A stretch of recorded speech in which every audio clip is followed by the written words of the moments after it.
we talking about? Trump voters looking back at 2024. We got a new poll out. The poll was conducted this month. What percentage would change their vote to a different candidate? We're talking just 2%, just 2%. That's not even a wide spot on the road. And then there's this additional 1% who say they would rather not vote. We're talking overall under 5% might or would have changed their vote, Donald Trump voters back in 2024. And then you ask, okay, the same question to Kamala Harris voters, and it turns out the numbers are rather similar. So if there was a repeat, if folks got to be able to redo their vote that they had back in 2024, would the result be any different? I doubt it would be. I doubt it would be, or it would still be extremely close. The bottom line is, for all this talk of Trump voters regretting their vote, in the numbers, it really just doesn't show up, John.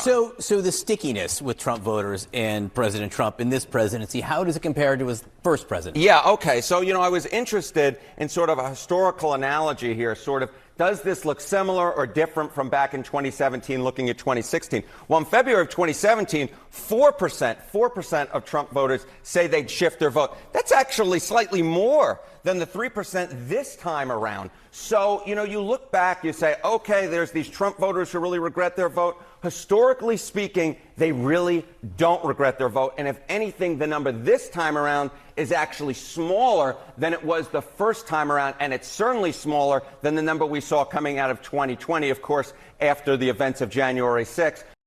So there you have it, guys. The narrative that they are trying to spin as far as Trump supporters are regretting their vote, it's not happening. And I find it funny that this guy here, I don't know his name, when he has to present the facts, and he's presented some of the poll numbers and the inflation numbers and the latest CPI reports, he's always shocked. He's always shocked when Trump does something that is like trending in the right direction. Like the last 2 months, he's like, oh my gosh, inflation is going down. Eggs are going down. Gas is going down. I am shocked. Well, we're not, because he's actually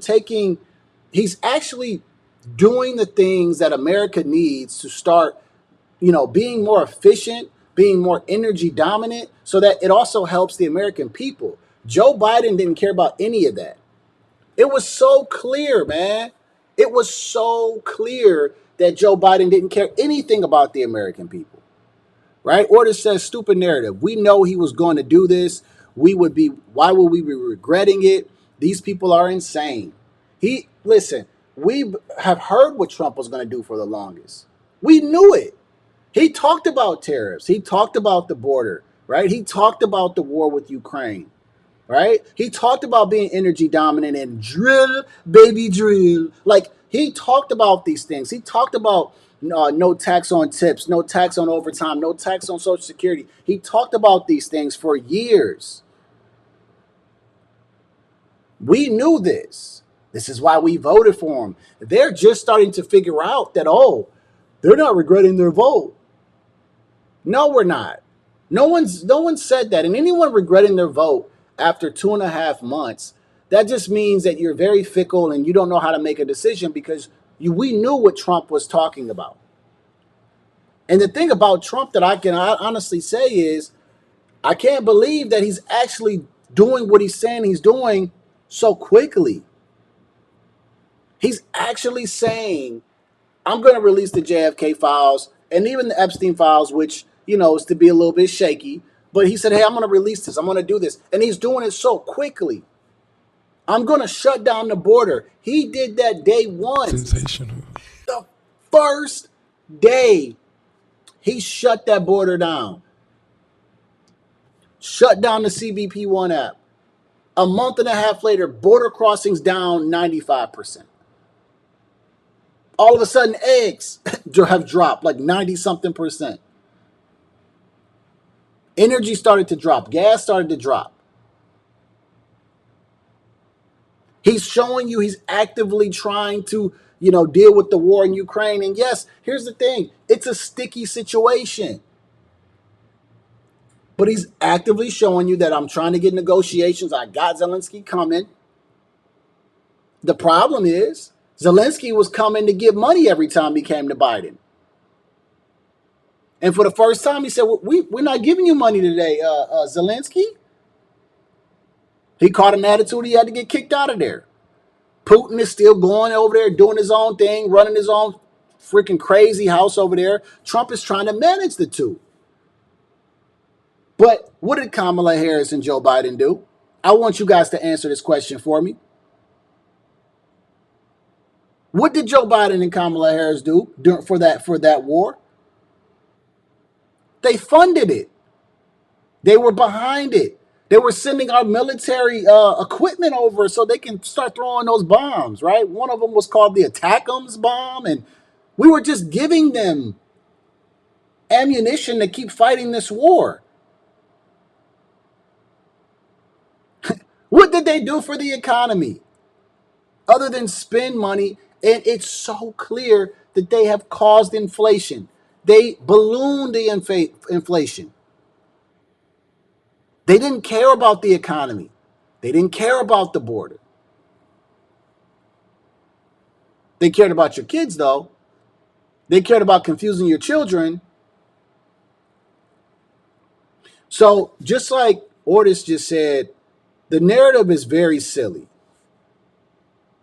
to say that people are regretting their vote. We're not. We are not. We understand what's going on, right?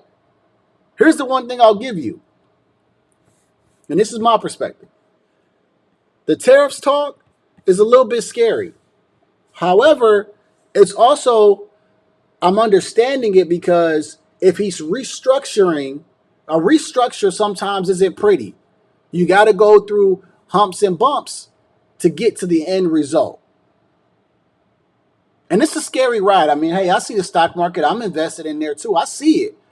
But I'm also not going to pull out all my 401k money. Like, I'm not about to do that. So I have to stay in the game and I have to ride the wave either way.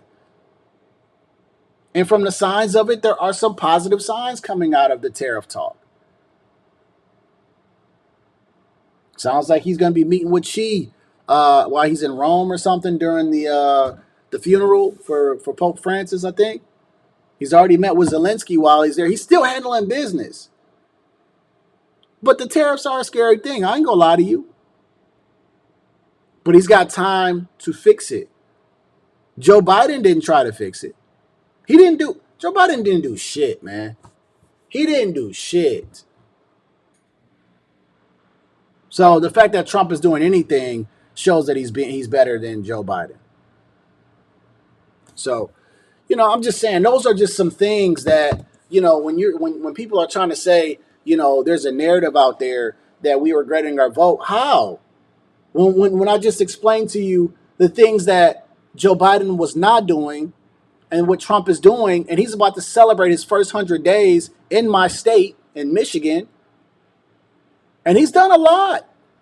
He's done a whole lot, and you know what? He's done so much that it's scaring the liberals because he's moving so quickly on things, and they're used to things just happening, at a very slow pace. Trump is not playing any games. He's trying to get this America right. Let me read this comment by Ortis. Gotta get this one bigger. It says gas prices are going to explode in California with the new bills. Now they're adding a new mileage tax. When you get your car inspected, they will look at mileage and send you a tax bill for the miles driven. Bro, who the hell wants to live in California, man? Are you kidding me? Oh, you gotta be kidding me, bro. New bill. They're adding a new mileage tax. Wow. Could you send that to me? Like in my email or something? Like a video so I can react to that? A mileage tax is crazy work, man. That's just like New York City with the congestion tax. Like, what the hell is a congestion tax? You're getting taxed for just breathing air. You're getting taxed for breathing air at this point. But guess what? It's a Democrat-ran state.